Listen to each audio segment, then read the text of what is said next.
Hello and welcome to another episode of Boundless Body Radio. I'm your host, Casey Ruff, together with my co-host, Bethany Ruff.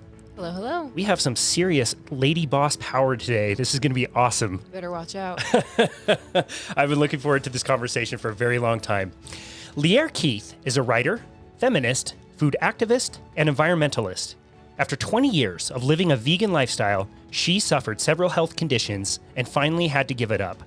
Some of her conditions improved quickly, while others caused permanent damage that she will have to deal with for the rest of her life. In 2009, she wrote the book, The Vegetarian Myth, Food, Justice, and Sustainability, which has been called the most important ecological book of this generation. Despite extreme threats to her life, she has been courageous enough to continue sharing the truth on many shows like ours. She has written more books and has helped launch the Deep Green Resistance, dedicated to saving our planet from industrial civilization. Lierre Keith, it is a pleasure to welcome you to Boundless Body Radio. Well, thanks for having me on. That was a very lovely introduction. It was well earned and much abbreviated. I have a story from kind of a friend of a friend that I heard down the pipeline that he decided to go vegan and he tattooed vegan on his chest. And oh no. Yeah. And it wasn't sustainable. Obviously, the diet isn't very sustainable. No. And so he quit. So he had to get another tattoo that said Schmiegen directly underneath it. I've never met this person. I have no idea who he is. I just know there's a person out there that has a tattoo that says vegan Schmiegen. I love it. Usually they just put like flowers or something over it. You know, that's at least a joke. I mean, what else can you do at that point? Yeah, seriously. A criticism that I hear quite often is that when somebody gets off of a vegan diet, it's because they didn't really try hard enough. And so I'm just going to throw that right at you. I know your story. I don't think you really tried that hard. I mean, Did you really give it a fair shake, Lierre? Come on. That, you know, what's really funny about that is that there are, in fact, people, I think especially a lot of young men who don't know how to cook. And when they go vegan, they just take a bunch of stuff out, but they don't really know how to provide for themselves in any way. Wow. And they really do just become junk food vegans. And I've met them and they eat cookies and potato chips and soda all day long. And of course, that's not going to work for anybody. But I think most people who go vegan really do try. And most of us enjoy cooking, you know, like we're into food and we're into the whole concept. And for me, I mean, I had like charts on my refrigerator that were about how to combine your proteins and, you know, like what was in kidney beans and what was in brown rice. And I was so insane. I mean, I wouldn't eat ketchup if there was sugar in it. I was so opposed to eating white sugar. And I never ate white flour. I mean, that was the whole 20 years. I literally never ate a piece of white bread. No white rice, certainly. It was absolutely whole beans, whole grains, it was just, and back then, because I started this in like 1980, the thing that they didn't have all of those soy-based meat analogs, which are highly processed poisons, but none of that existed. Like you couldn't go to the store and buy like tempeh bacon and like those fake bologna slices and the weird vegan cheese and all of those, easy fast food kind of vegan things that they have now. None of that existed. So if you were going to do this, you really, really had to cook. Wow. And you had to cook rice and beans. Like that's pretty much what we ate, with vegetables, of course. But, the bulk of the food was, some kind of rice and some kind of bean. And so it was in some ways healthier than what they have now because with all that, the soy milk alone is just deadly. And then none of that existed. Like I remember the first time seeing soy milk in a grocery store and just, of course, being thrilled because I was a vegan, but it would have been worse, I think, for me if all of that stuff had existed. And so, all of this is to say is I did it as whole food and natural and whatever, that anybody could have done it. Right. And it just was a disaster. That's so crazy. Yeah. I think if there's one person on this planet that can write this book, it's absolutely you. I heard you talking about like frying tofu in vegetable oil. I almost like gagged that sounds terrible. So you started back in 1980. Let's see, I was 16. So it was 1980, 1981. Yeah. Would have been early 1981. Yeah. What was it that got you to start trying it? Well, I got into it in the way that most people get into it, which is you meet somebody who's already doing it and you are convinced. So I was converted. I met another teenage girl whose family They were all vegans. They were super into being vegans. They had in fact moved to Boston to be with other vegans. So that, I mean, it was just vegan, vegan, vegan. So I entered that whole world. And at that point, it was such a small little community that you got to know everybody really quickly. But, there's definitely, when you do extreme things, you, in many, many realms, you can end up in these sort of cult-like little cul-de-sacs. And that is where I ended. If you're only talking to people who believe these things, when it starts to fail you, it's really hard to get out because it's an echo chamber. This is certainly not the only little subculture that does this, but that's where I ended. And when all your friends are doing it, and there's nobody can question it because you're going to lose everyone, and everyone's going to get mad at you, and it's just this constant reinforcement that oh, do it this way, try it that way, go and do this instead, you'll be fine. There's no way this is wrong. And then one by one, people fall out because, of course, it doesn't work. And eventually the rubber does hit the road. And one by one, all of those people had to start eating animal products. And I was the last holdout. I mean, It was like, I was just so extreme, because I couldn't give it up until I was half dead. But 16 too, that's such a developmental formative year, especially I for a know. female. That's what I know. kinds of consequences did your body suffer from that? My poor brain. I feel like it never quite myelinated correctly, That's the thing. That's one of the things that happens when you're a teenager is it's all of that myelin, all of that sheathing has to happen in the brain. And your frontal lobes go offline for a while, which is why teenagers are a little bit crazy. But then, it all has to kind of reconnect itself. And all of that is based on animal fat and protein. I mean, that's what your brain is. And it's really slightly disturbing still to think about, I might be a different person if I had done this even a little bit later in life. But I had immediately had all those problems that vegans have. So the depression, the anxiety, that just terrible kind of ennui, exhausted feeling in that fog in your brain. And you get used to it, because it doesn't come on the first day. It may take a few months, even a few years, depending on how good, your background nutrition has been for your life. And you don't realize that it's not normal. You just think, well, this is how life is. But I mean, to give you one example, this was a constant, for 20 years. If I couldn't find my house keys or my wallet, I would end up in a puddle on the floor, just crying. Like there's the level, there's no balance in your brain. There's no give. Like the tiniest little thing happens and you have no resources left to use to just deal with something as silly as, where did I put my damn keys? And it's that kind of thing. And then, those rages and you just fall off the cliff, just every day pretty much. I met a young guy much later who, had read my book and had been through very similar things. And so he was a vegan for 2 years.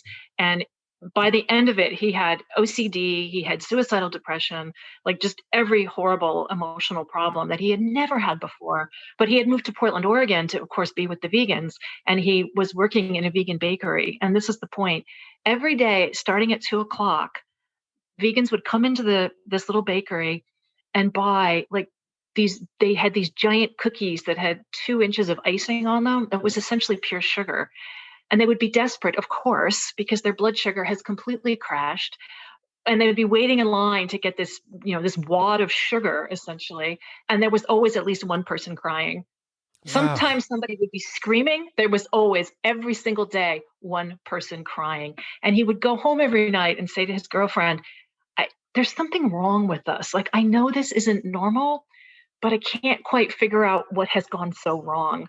Eventually he got out, but that was it. Like, that was my life. I completely understand now what happened to my brain.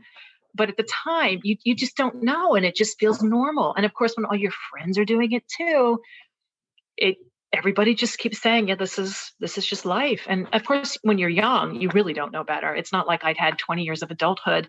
And then when it starts to fall off the edge, you're like, yeah, this isn't right. I mean, I started as a teenager where you're already a little bit crazy. So yeah, the brain, my poor brain, I'm really sorry for it. And then Big Pharma just keeps working off of the anxiety and depression and has endless supplies of different medications people can get themselves on, get further down the rabbit hole. That's so crazy. Wow. And there's so many. I mean, I think we all know people who, with better nutrition, they start to understand you need full fat animal products every day, a huge chunk of them. And it's amazing how even within a week or two, people feel dramatically better. And then in a month or two, they can start getting off some of those meds. And, it's like this little miracle that people can produce in their own lives just by eating grass-fed butter and some grass-fed beef. Like, it makes a huge difference. Wow. Wow. Yeah, that's crazy. You said something really important in there that people like, it's not just this is what I eat. It's I am X. Like it's not just food. It couldn't just be food. This is my entire way of life. This is what I believe. This is my ideology. I'll do any mental gymnastics to keep the cognitive dissonance going. And the hard, really tough thing is like, you're doing it for the very best of reasons, generally speaking. It comes from really great intentions. Like it's admirable. Yeah, so the thing about being a vegan is it is never just a diet. It is almost entirely, it becomes your identity. So it's your whole sense of self is wrapped up in this. And the problem with embracing something that deeply is that when it comes time to deal with information that is perhaps new and different, that is in some way threatening to that ideology, you can't handle it. It's too terrifying. So this is again where you get into those sort of cult-like situations where you just cannot engage. Mm. And in my life, that really went on for 20 years because I never stopped being passionately interested in trying to figure out, like, why were humans destroying the planet? Where did this start? Why are we doing it? What is the mechanism? Like, what is that? Like, what's the progress of this? Like, what's the moment when humans decided to do this stuff?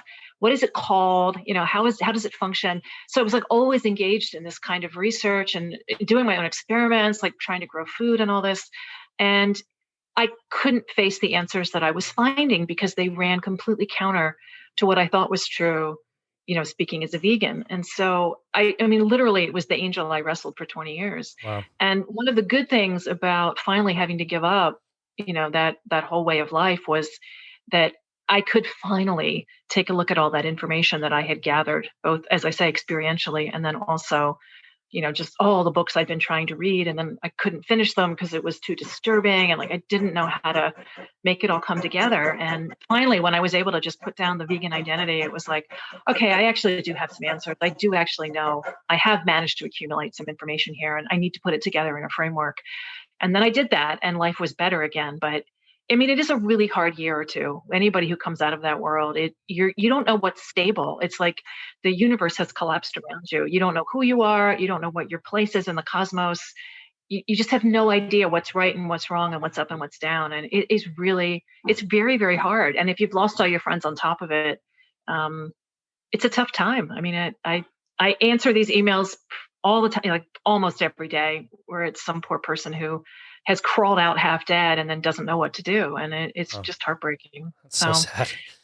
It is. Luckily, there's a much better world now that you can fall into that, people who understand ancestral nutrition, who have a bigger analysis about what agriculture is and what it's done to the planet and how whatever your values are about compassion and sustainability, that actually being a vegan is not the best way to institute those values. So we have a whole other world out here that's full and bountiful and loves animals and wants to repair the planet. And you can enter that world instead and you will be happier and healthier and actually do something good. Yeah. So that's the good part, but it's not an easy emotional experience for anybody. Nobody gives this up easily. Once you're in, you're in. Wow. You're committed. Yeah, seriously. If you join it. So it's tough. I get that. Well, you were committed. You were extremely committed. And you mentioned growing your own food. And I have to admit that I have gotten so much mileage off of this story.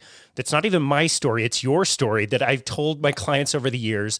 Gotten so many laughs, so many yucks. But then there's such a serious point at the end. We have to hear about the slugs. Yeah, the farm slug sanctuary that I needed. So, one of the things you have to do to, try to reduce your carbon footprint is grow as much food as you can. And that's true. And I loved gardening. Once I discovered how to do it, I loved it. Especially, I had so much depression back then and it really helped me to just be outside in the sunshine and watch things grow and love the plants and, be part of watching the soil build and all of that stuff. It was very life affirming. And it just got me through a lot of hard times. And so once I got into it, I was really into it. So there's my little garden. The problem, of course, is that insects are animals. And if you have a good garden with good soil, they're going to want to eat it. Like, we are in competition with all kinds of creatures for these yummy, tasty, baby lettuces and, green, yummy little things, like that's just, everybody's going to want them. So, when I was living in New England, the slugs were a real problem. There was a number of different sort of garden pests that you had to deal with, but the slugs were just everywhere. And I didn't know what to do. So I planted all the lettuce. And of course, in the night, there must have been an army of slugs that descended. I don't know how they smell it, but they know it's there. So in the morning, of course, it was all gone. I had a whole bed of lettuce that was just completely just gone, just down to the ground. You would never have known I had planted starts the day before. All right, well, I'll try again. So I went out and I got more starts. I put them in the ground. Of course, the same thing happens. Like, you're not going to get a different result. So I kept trying. I must have replanted those starts, I don't know, 5 times maybe. And of course, they just kept getting eaten in the night. And I didn't know what to do. So, and of course, the other plants as well were getting munched, but the lettuce, of course, is so tender when it's young. The slugs just adore that stuff. But, I had broccoli, I had all kinds of other plants. And when they get to a certain point, like the bigger crops, like the cole crops and stuff, they can kind of handle it. And the slugs aren't as interested because the leaves get tougher and tougher, right? But when they're small, I mean, they'll go after any start that you've got out there. And it just was pointless. Like, I'm not going to have any food. And I took this very personally and very seriously, because if I can't grow my food, this whole project collapses. If I can't show that it can be done, then who can do it? Right? Like, It has to be possible that I can be self-sufficient and have this low carbon life and, have this wonderful garden that's totally nonviolent and here's my food and isn't it beautiful? And, just like all of a piece. And I believed it. I mean, it wasn't even just, I was trying. It was like, with all my heart, I wanted this to happen. So I keep replanting, the slugs keep eating it and I don't know what to do. And especially organically, what do you do? Like, you can put out bait, but A, you're going to kill them, obviously. And then B, that's just going to bioaccumulate up the food chain. So every other animal that eats the poisoned dead slug is now going to die. I was like, that's not an option. So I find, all right, well, there's 2 other things you can do that aren't at least poison, that just sort of work mechanically. And one is because slugs are soft bodied, if you put down diatomaceous earth or other things that are super pokey on a small level, it destroys, it basically just, they die from 1,000 paper cuts to their stomachs, essentially. And I thought, that's kind of a nasty way to die. Like, if I'm going to have to kill them, yeah, I mean, it's not pleasant, right? I mean, they don't scream, but I know that they're going to be really suffering. And if I have to kill them, at least I want it to be quick and as painless as possible. So then I found out about beer, that if you put out little cups of beer, they love it and they drink it and they get drunk and then they drown. I thought, well, at least they kind of pass out happy. And Absolutely. then they Good die. call. So I thought, all right, this seems to be the nonviolent option, the only one that I can find that's like the best one. So I don't drink. I mean, I'd never bought beer in my life. So I went to the store and I got like a cheap bottle of beer and I made like little cups in the ground and I put it out and then I went to sleep and I woke up at 2 a.m. and I just was completely horrified, because this, of course, went against everything that I believed in, being the good vegan that I was. And I thought, these are animals and they are conscious beings and they are going to die. And I'm killing them. And I'm killing them because I want to eat, but I'm still killing them. And I was horrified. I mean, it's just utterly just cold sweat. So I jumped out of bed and I put on my sneakers and I ran outside and I saved them all and I dumped out the beer. And then I had nothing. I went back to sleep and I woke up at, really in the morning and I thought, I just can't do this. I'm not cut out for it. I don't have a good way forward. So let's just shove this back under and pretend it never happened. And I will just go on. I will buy lettuce. I will not grow lettuce. That is the best thing I can think to do. And I felt very relieved for a while. Like, a few hours went by and I was like, oh, I'm so glad that's over. That was a terrible, I've had to face this, this terrible moment, but I've chosen the right thing because I've chosen not to kill. And that's the most important thing. So I went to the store. I said, well, I'm just going to buy lettuce. I will just buy a head of lettuce like I used to do before I had a garden. And it'll be so easy and so pure and so wonderful. And I will never have to think about this again. And I picked up that head of lettuce and I literally thought to myself, who are you fooling? it's like I grew up in that moment. I felt it happen. It was like, you can pretend you don't know what you now know, but you have experienced this yourself. You know what went into this lettuce, and what went into that lettuce is dead animals. And they might have only been slugs, but they were animals and they were alive and they loved their lives, and somebody killed them so you could have that lettuce. There was a farmer somewhere who either sprayed those crops or put out diatomaceous earth or did whatever the farmer did. But the only reason you have lettuce is because somebody killed those slugs. It is the only way. There are dead animals in this food. You can face it or not, but that is the truth. And it's just, there it is. It's reality. And like you hit that wall, and then that was it. I couldn't go back. I was like, no, I have now recognized this fact and I'm going to have to live with it. And it was a terrible moment. And it was also kind of a relief not to be in denial anymore. Like I was chasing this ghost that I was never going to catch because it wasn't real. Like there's no way to live without something else dying. Wow. And this was really traumatic for me. And it was also, like I say, a relief. And not too much later after that, I had a talk with a friend. And I know this is like the corniest thing ever, but she is Native American. And I started to explain to her like this huge realization that I had. And she just looked at me with like half compassion and half sort of pity. Like, how can you not know this? You're like 40 years old. Like, this is just like, how? And she just so kindly, she said, yes, this is true. Like for something to live, something else has to die. Wow. Just boom, there it was. And it was like, with all her compassion and all, the wisdom that she knew since she was 2 years old, like this is just reality. So you either do it well and you do it humbly and you say thank you and you're grateful for your life and you're happy to be alive every day and you live in a prayerful way that supports the cycle of life in whatever way you can do that as a human. That's what we've got, and we're put here to do that. And you now have enough knowledge that you can try to do that with yourself. Running from it, you're never going to be able to do it. And so as awful as it was also just such a profound moment for me. And that little bit of wisdom from her really helped. Wow. Just to think, okay, I'm not alone. Like there are, in fact, probably a million years of human beings recognizing this, and they know how to handle it. So I can learn to do this and hopefully, walk humbly through this world and do my best to be a good person. But everything just turned on that moment. So I thought, there's another part of this. I did think for a few days, if I could capture all the slugs and take them somewhere else, maybe they wouldn't be here. So I did try to like move them down the road to like a forested area where there was a lot of shade. And I figured this would be good habitat for slugs. But it was the same problem where I sat there and watched for a few minutes. And I realized like, there's enough slugs here. If I let these slugs go, all that's going to happen is some of them are going to starve, because you can't just introduce more of a species. Like there's already exactly the number of slugs here that this piece of land can support. There's not going to be room for more. Like, there's only so much food for the species called slug, and they've worked it out. They know how many there can be here. I can't just throw a bunch more on here every day, like 100 of them. And I know what will happen. Half of them are going to die of hunger because my slugs will have eaten their food. Like it doesn't work that way in nature. It's not infinite. Like there's just only so many square inches to every piece of forest. And there's slug. If there's an animal that's been extirpated, like where I live, there aren't enough beavers because they've all been killed and driven out and whatnot. And then when environmentalists try to repair, you can bring beavers in and put them on rivers that need beavers. So you can bring them back. But I'm looking at a piece of land in New England. There's no way there's not enough slugs here.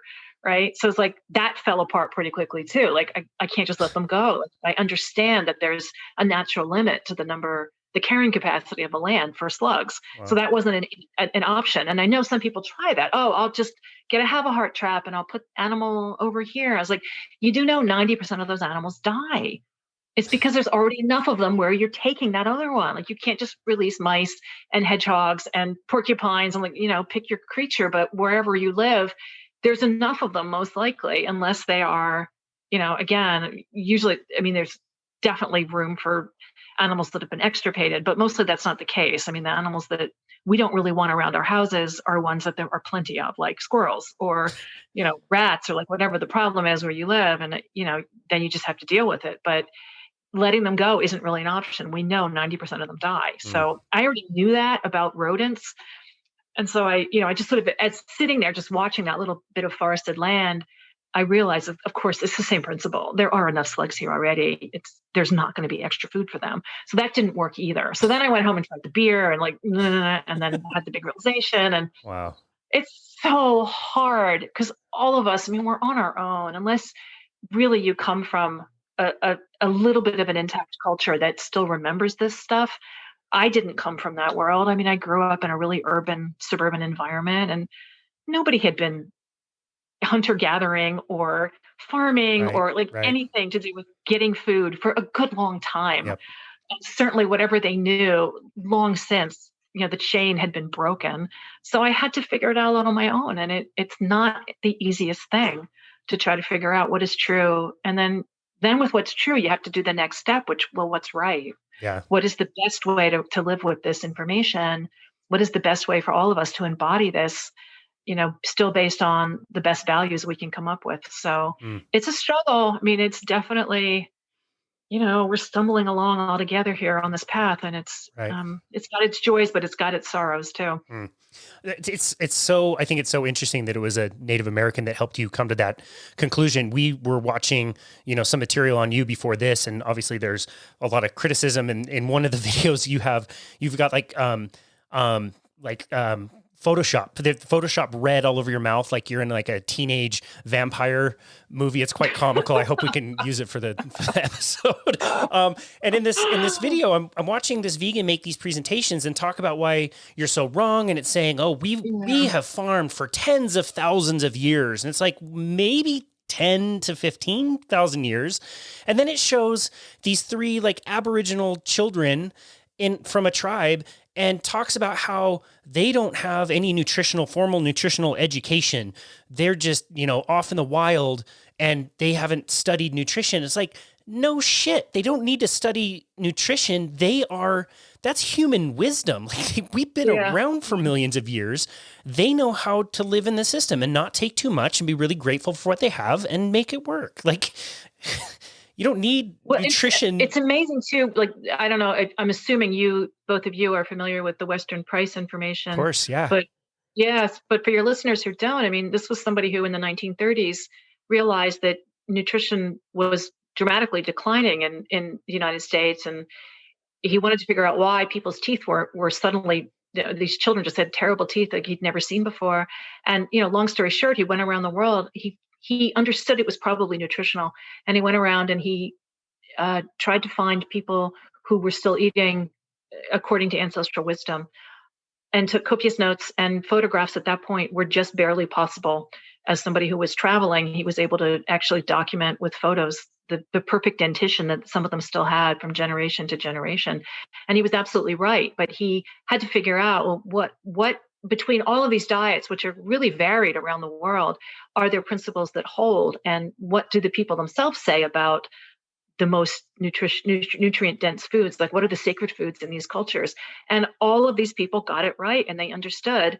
They might not have had the technical or the chemical terms for it, but it is the nutrient dense animal foods. It's the vitamin D, the vitamin A, the vitamin K2, and all of that comes from animal foods. So it's the liver of the ruminant, like, if you hunt, I don't even know what a deer, which I guess are ungulates, but not ruminants. Regardless, like, they know what are the most nutrient dense foods, and it's generally going to be the heart and the liver of land mammals. And then it's going to be things like salmon roe, so the eggs of fish in more coastal peoples. But that is true. I mean, just across the board, people, just from observation, you have to assume, got that if you didn't eat these foods, health declined pretty quickly.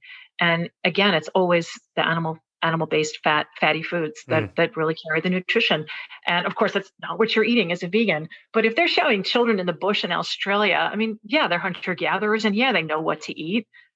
It's just, this is absurd. And they're not doing agriculture. I mean, that's not a thing that they're doing there. Right. Carrying around MyFitnessPal, tracking their calories, like counting their macros. Like, give me a break. The interesting thing too about Weston A. Price was he actually wanted to find the other conclusion. He did not want to find that animal products were the best thing. He was looking for plant products. He was really sad, but as a scientist, he had to face facts. Like, Yep. Well, there are no vegan cultures, and there's not even particularly any vegetarian cultures. And the people who are the healthiest are eating exactly this, and it's not plant foods. Wow. So, yeah, I mean, that's the thing. If you're going to be an honest observer of the world, that there are conclusions that you just have to come to. Yep, that's right. That's right. So you, in your personal story, your journey as a vegan kind of comes to an end. What was that like? What things got kind of cleared up and fixed pretty quickly, and what things linger on? All right. Well, so the problems I got immediately, I had blood sugar issues. Of course, I didn't have a word for that. All I knew was that as time went on, I was increasingly hungry all the time, shaking, crying, that just incredible urge to eat that it's unbearable. Like until you put food in your mouth, you feel like you're dying. And that is true because your blood sugar is either too low or too high. And that's what happens when you eat a load of sugar 3, 4, 5 times a day. You're going to be on that roller coaster constantly. So that happened really quickly. And I didn't know what it was, but I remember the first few times it happened because I had never experienced that before. And I didn't have words for it. It was like, wow, I feel really sick and I'm shaking and I'm sweating. And I know if I eat, I'll feel better. And I don't know why. And I ate a vegan cookie, and I felt, of course, better. But that's the roller coaster right there. So that happened. I have 3 autoimmune diseases now. And the first one that I got was Hashimoto's, but it took probably 20 years for me to get a real diagnosis on that. So I was increasingly exhausted and did not know why. So the thyroid thing is really common among vegans. Wheat is very, very hard on the thyroid, and we know that soy kills it. So your basic vegan diet is probably going to give you thyroid problems, especially if you're a Absolutely. woman. So I got the Hashimoto's thing. So that happened. I also ended up with a condition called gastroparesis. My stomach does not make enough hydrochloric acid anymore. And I understand now what happened, but at the time I did not know what it was. All I knew was that I felt sick pretty much all the time. So this sort of semi-constant nausea. And it's because if you don't have enough hydrochloric acid, your stomach just can't really empty. So I lived with that for a good long time, like decades. That got a lot better once I had a diagnosis and was able to start taking betaine hydrochloride with meals, but I didn't know that. And again, that comes back to that blood sugar roller coaster, because when your insulin is too high, when your blood sugar is too high, your pancreas, it's an emergency. It's a biological emergency. And your pancreas will release this flood of insulin. It's a very blunt instrument.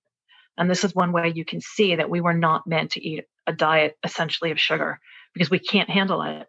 So you get this flood of insulin, and insulin grabs every single thing that it can that's floating around in your bloodstream and shoves it into your fat cells for storage as fast as it can. And this is so that your brain doesn't die, because we can only exist within a very narrow range of blood sugar. If it's too high or too low, you can fall into a coma and die. So it's an emergency. So insulin is the response, and it grabs everything into the cells for storage so that you don't die. But the problem, of course, is that it does too much. It doesn't know, like there's no balance here. It doesn't know how to judge whether it's too much or too little. So what happens next is your blood sugar is too low. And that's when that crying, shaking, sweating, I'm going to die if I don't eat feeling washes over you. And compulsion doesn't even begin to describe it. Like, you've got to eat. So then you eat. And if you're a vegan, what you're eating, I don't care if it's quote a whole grain or a complex carbohydrate. If it makes you feel better to call it that, go ahead. You can eat that stuff. By the time it's done in your intestines, it has been broken down into simple sugars, because that's how the digestive tract works. So you've just eaten another load of sugar. Congratulations. So your blood sugar goes back up and you feel a little bit better, but guess what? Now it's too high again. In comes the insulin. Out goes everything. Now your blood sugar is too low, and you will go through that cycle repeatedly throughout the day as a vegan, over and over and over. It'll happen faster and faster because you're wearing out your insulin receptors. We really are not meant to absorb that level of sugar every day. So as the years go by, it was, by the time I was done, I was probably eating every half an hour, every 20 minutes. It's just semi-constant. I had to put a little piece of food in my mouth not to feel sick.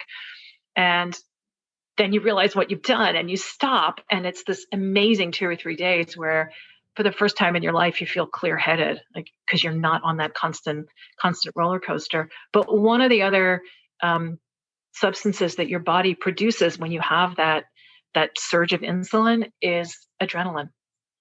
And it's another way that your body is trying to keep you alive. So if we can shove all this sort of excess sugar into your muscles really quickly, maybe you'll burn it off, and then the brain won't die. And that's sort of the theory, I guess, that your body is going on. But all that adrenaline 3, 4, 5 times a day, it can't be done. I mean, you're going to wear out.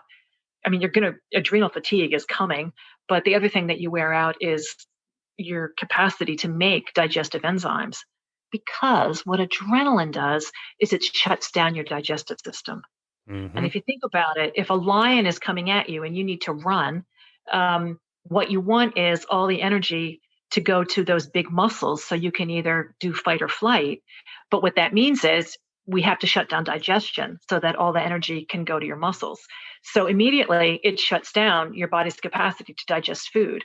And sometimes if the fright is bad enough, I mean, we all know people can, you pee your pants, or, you have some kind of release there that's no fun for anyone, but that can happen under really high stress situations, soldiers, people in really life-threatening situations.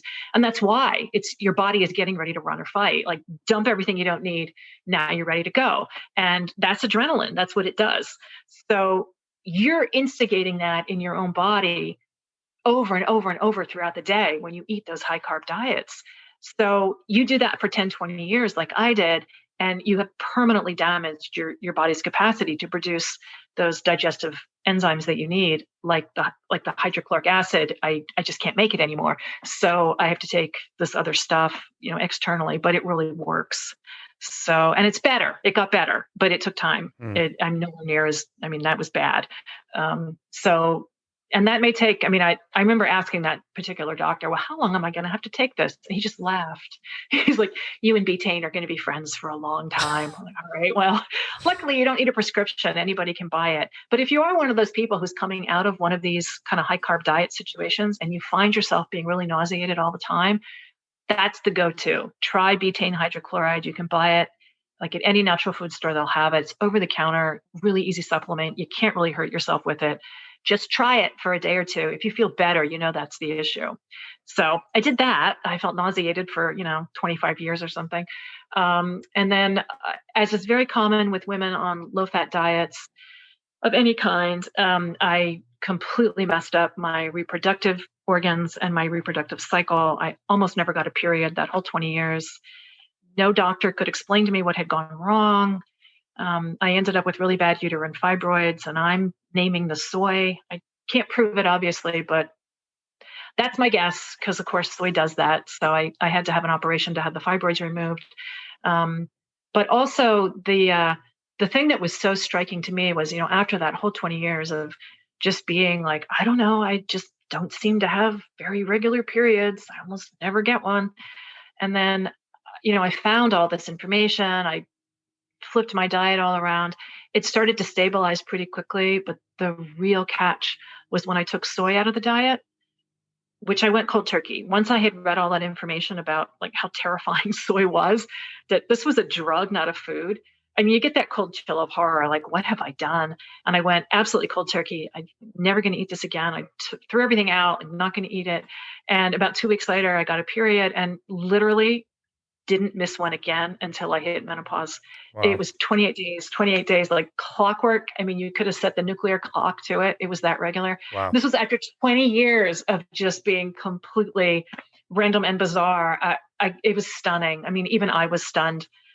Just like that was so dramatic. Wow. And it was absolutely, the low fat helped, but the soy was the real kicker. Don't eat soy. Do not eat soy. Do not touch soy. Whatever else, people who are listening, whatever else you decide to do or not do with your life, do not eat soy. The number one thing is take the soy out of your diet. It is absolutely poison to animals. It's like none of us should be eating it. The same thing happens to farm animals. The same thing happens to dogs. Like, do not. It's just, we shouldn't be eating it. Just stop. It's just completely messes with you. Men and women, everybody. Nobody needs those phytoestrogens. Do not do it. And the reason that soy makes phytoestrogens is exactly that reason. Plants fight back. They don't want to be eaten either.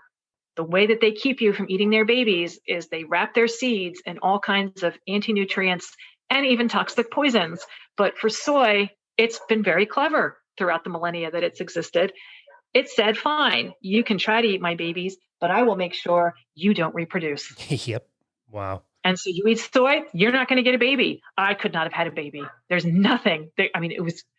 And for my life, it was not actually a tragedy because I had decided that I probably wasn't going to have children, and that's fine. But if I had wanted to have a baby, that would have been utter heartbreak, right? Yeah. Anyway, so that was soy. So you don't want to eat soy, but that's why. And a lot of people who take up kind of the vegetarian worldview, and I did this myself, so I'm not saying this in an accusatory way. I'm just saying it as this was the worldview that I tried to adopt. And I struggled with it a lot because the idea was animals are worthy of moral consideration and they're sentient beings like us. And I want to care about what happens to them because they suffer. And I don't want there to be animal suffering, but we're still drawing a line. And the line is between animals and all the other living creatures. So all we've done is kind of shift that line one category down. But when you're a vegan, you still think that plants are just insensate salads and bacteria certainly don't get any notice. So everything that's keeping the soil alive, you don't even know the name for it. And literally the entire cycle of life depends on those creatures. That's right. And so none of that matters. What matters is the creatures who are like us in certain ways. And those ways are essentially, does it have a mother? Does it have a face? And I used to say that all the time. If it has a mother or a face, I'm not going to eat it. But everything else is fair game because they don't count. They're not conscious. They don't suffer. They don't feel. They don't communicate. They're just kind of there. And I struggled with that because a lot of times when you get into arguments with people who aren't vegan, they would bring that up, and it always felt like this sort of gotcha. But I didn't have an answer. They would say, ha ha, like, you think animals count. Well, what about plants? And it would really get my back up because I wanted to care about plants. As it turns out, I've actually had conversations with plants. Like, I know they're alive. And the more you learn about how plants communicate and care for each other and build communities, and how they fight for their lives, like, they are incredible chemical warfare experts. It's because they can't run. What they do instead is chemical messages. It's how they talk to each other. And then they are able to fight off all kinds of attacks from animals by using various toxic chemicals. I mean, that's what tobacco does. That's like what soy does. They have all kinds of ways to do that. And then just learning about, like, right now I live in the redwoods, and the shape of redwood needles is perfectly designed, by evolution over time. There's a lot of fog here on the California coast, and redwood trees are really good at turning fog into actual water. So they capture the fog with the shape of their needles, and then it comes down as little drops of water every single morning as the fog rolls in off the ocean. I know it's beautiful. But even more, the water that they use, they only use about 1/3 of the water that they collect. The other 2/3 is for all the other plants. So nature loves the community, and there's not a single creature that you could find and discuss that wouldn't have some feature like that, where they are taking care of each other, because that's what life is literally a web of creatures helping each other. And that also involves eating each other. It means we are feeding each other. This is what I tried to get out of as a vegan, and you can't get out of it. Every single thing you eat was alive once. It loved its life. It communicated with its friends. It had a family, all of it. And plants, animals, bacteria, whatever level of the trophic purity you want to look at, all of them are alive. All of them deserve some kind of moral quantification. Like, they all matter. And in fact, the little tiny ones that we can't see are really the ones that are necessary. We are not. We can't have a planet without them. So all of that was just like, it was really hard for me as a vegan to handle it. And then, again, when I came out, I was finally able to say, oh, thank God, plants matter too. I love plants. I know they're alive. And then the more I understood about plant sentience, I mean, you just have to be in awe about the things they know and the things they do and how much they communicate and how they build forests and how they build prairies and how the first ones call the other ones to them. Like, they literally call seeds to them. We don't know how it happens, but they do it. So they're extraordinary. So, and there are people who now call themselves things like plant neurobiologists because they're able to study how plants think and how plants respond and how plants communicate. They are just as sentient as you and I. And so I'm very, very grateful that I don't have to draw that line anymore and sort of live this contradiction where I can just say all of life, it's all of us. We all matter. We're all here. We're all in it together. And that includes plants. But anyway, plants fight back. So yeah, you're going to wreck yourself if you eat too many of them because they know that you're coming for them and they have defenses. So Yep. another problem is, so especially when you're eating like whole grains and whole beans, a lot of plants have anti-nutrients. So for instance, we mentioned the phytoestrogens, but soy and other grains also have what are called phytates or phytic acid. And these are enzymes that in animal digestive tracts, they will block the absorption of minerals. So if you're eating whole grains and think you're doing a good thing, you're actually not. You're making your bones and your teeth weaker every time you eat. And so, as a vegan, I was only eating whole grains and whole beans, and I destroyed my spine. I have really severe degenerative disc disease in my lumbar spine, and that started about 2 years into being a vegan. So I was 18 years old, and my spine was coming to pieces, and nobody knew why. Of course, the doctors aren't trained in nutrition, so nobody even knew to ask me. But in the aftermath to all of this, when I tried to figure out, okay, how did this all go so wrong? Stumbling upon all of this other information that I never looked at as a vegan, it became quite clear what I had done. So in order to absorb minerals, you have to have enough good quality fat in your diet because that's how mineral digestion works in human bodies. So right away, without the fat, I wasn't going to absorb. But the second problem, of course, is that what I was eating was completely blocking any minerals that I was managing to get because of the phytates. So every time I ate whole wheat and whole brown rice and thought I was doing the right thing, I was just making it worse. I have a quick question for you. Yeah, go ahead. So I had my own slew of, oh my gosh, they thought it was IBS, then it was IBD, then it was potential Crohn's disease, then it was gastroparesis, Right. then it was celiac disease. And so nobody had an answer for me, but I was in and out of tons of endoscopies, colonoscopies several years ago. And I was doing my due diligence to try to follow advice of standard American diet and trying to eat more fiber and more fiber. And you're not having a bowel movement for 3 to 5 days, eat more fiber. Right. And I just was stopped up, like nothing would work. And it really wasn't until switching over almost completely stopping eating vegetables and switching to more of a ketogenic diet that I noticed that it almost takes like what I could feel in my body was the fat lubricated everything to allow everything to pass through, where fiber was doing the opposite. Can you talk about that a little bit? Yes, that's absolutely true. That's a thing.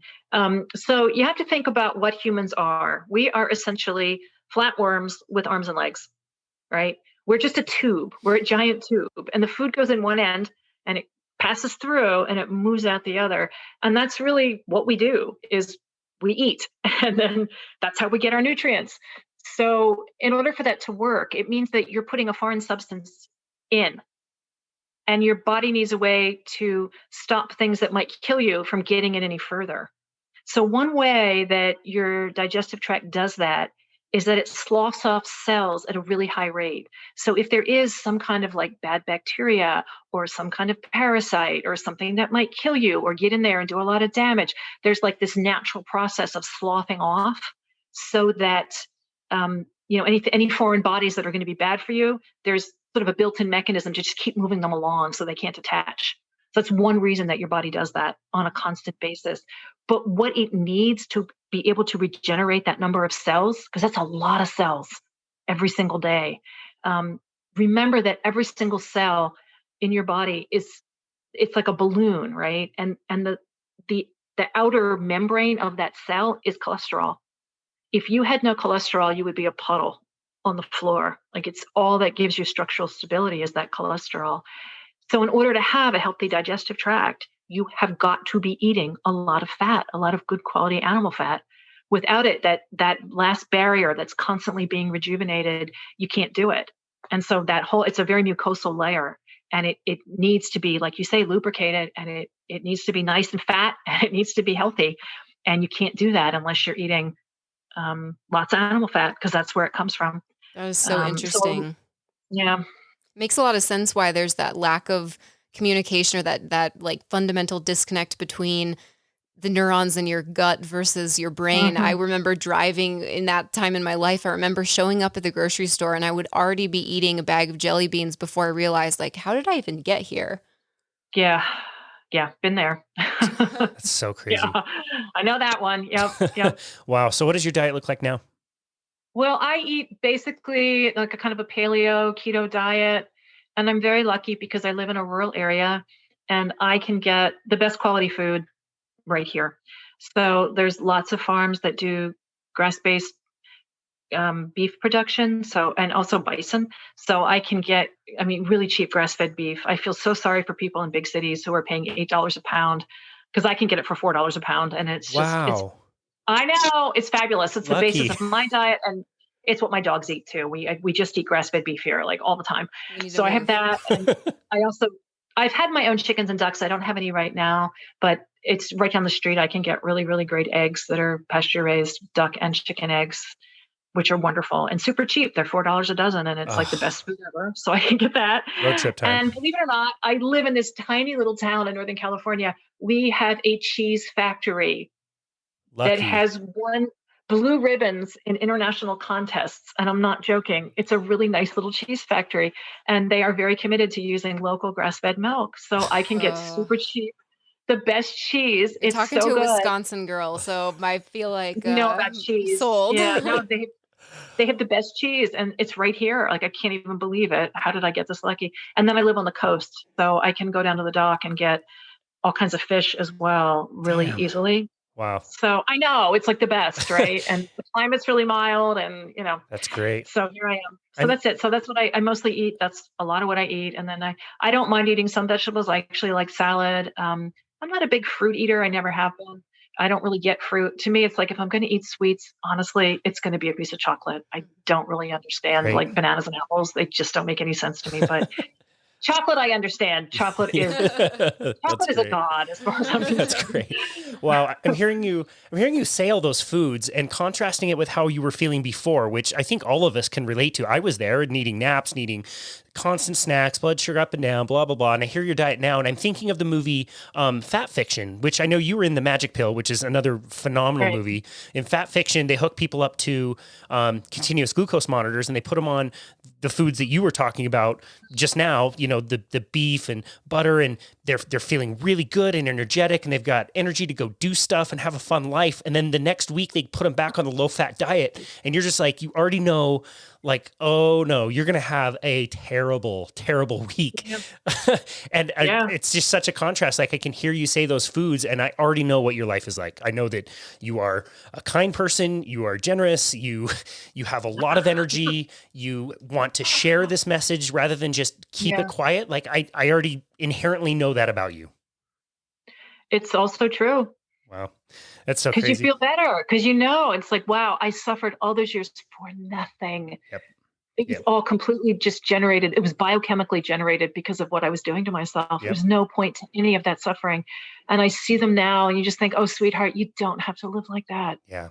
You really can be happy. You can be happy. You can be stable and friendly and feel good no matter what life throws at you. You will have a basic platform that doesn't wobble. Yep. Like you'll be all right, No idea what It's you're so missing. fun.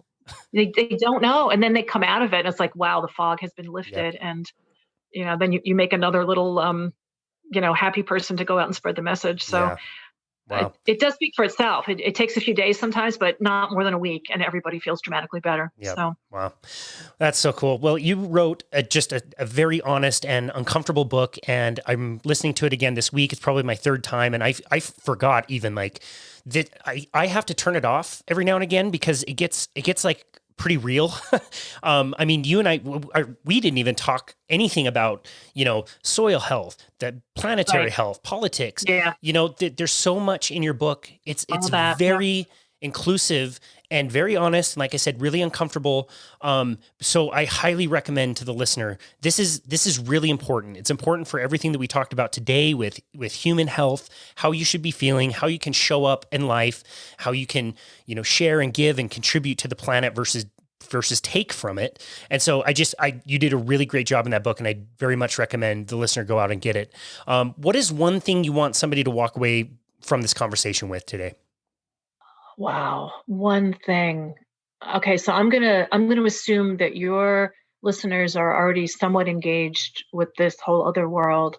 The number one thing we can do is support grass-based farmers because it will repair the planet, sequester carbon, restore the water table, give a home to all kinds of plants and animals that have been pushed to the brink of extinction, support rural communities and small businesses, as well as if anything can fix whatever's wrong with your health, that's what can fix it. So all of that can be done if you just get the right food from the right people. Mm-hmm. So look for the grass-based farmers in your region and try to buy from them as much as you can. That's great. I think that's wonderful advice. What a great thing to end on. The book, again, is called The Vegetarian Myth. It's one of my absolute favorites. So much good information. Thank you, Lierre Keith, so much for writing it and for contributing and sharing your message. Where would you like people to go to find you and your work? So that's pretty easy because my website is just my name, lierrekeith.com. But that's a joke because I have kind of a funny name. So if somebody's like in the car and they don't have a piece of paper, the easiest thing is actually to look up my book because there's only one book called The Vegetarian Myth. So if you find that book, you will find me, and then you can go to my website and see what else I'm doing. That's awesome. Lierre Keith, thank you very much. But for the record, we love your name. We don't think it's funny at all. Well, thank you so much for everything that you do and appearing with us today on Boundless Body Radio. We really appreciate it. Thank you so much for being such a thoughtful human. Oh, well, thank you. You're both great. Thank you. Thank you very much. And this has been another episode of Boundless Body Radio.